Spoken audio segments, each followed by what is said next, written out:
Bangon Pilipino, isinulat at isinatinig ni Rohana Angeline Espalio. Hindi niyo ba napapansin halos mag-iisang taon nang nagdurusa ang ating bayan kung saan lahat ng mamamayan ay naaapektuhan? Hindi ka ba nakakahalata? Anong petsa na? Ngunit hanggang ngayon normal ay hindi pa rin natatamasa. Libo-libong pangarap ang nasisira, libo-libong buhay ang nawawala. Hanggang dito na lang ba?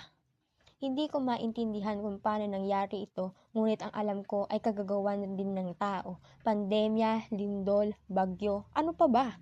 Ilang kalamidad pa ba ang tatama para matuto ang bawat isa sa maling ginagawa? Gising Pilipino, isipin natin ang mga batang nadadamay dahil sa kagagawan nating ito. Isipin natin ang mga pangarap na nasisira dahil sa natatamasang ito. Isipin natin ang mga wala pang muwang sa mundo. Isipin natin, hahayaan ba nating maranasan nila ito? Di gaya noon, may bagyo ngunit hindi gaanong kalala. Di gaya noon, masigla pa ang bayan, babangon matapos ang sakuna.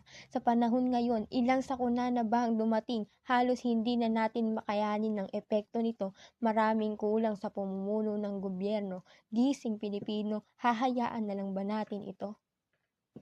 Noong mga nakaraang araw, ilang buhay ang nawala dahil sa kakulangan ng kahandaan. Ilang bagyo ang nagdaan, halos mabura na sa mapa ang buong bayan. Hanggang dito na lang ba? Bangon Isabela, bangon Tugigaraw, bangon Cagayan, bangon Pilipinas. Mapapagod ngunit hindi susuko. Di ba't ganyan ang mga Pilipino? Kumapit at manalig, malalampasan natin ito. Darating ang araw, babalik sa normal ang lahat.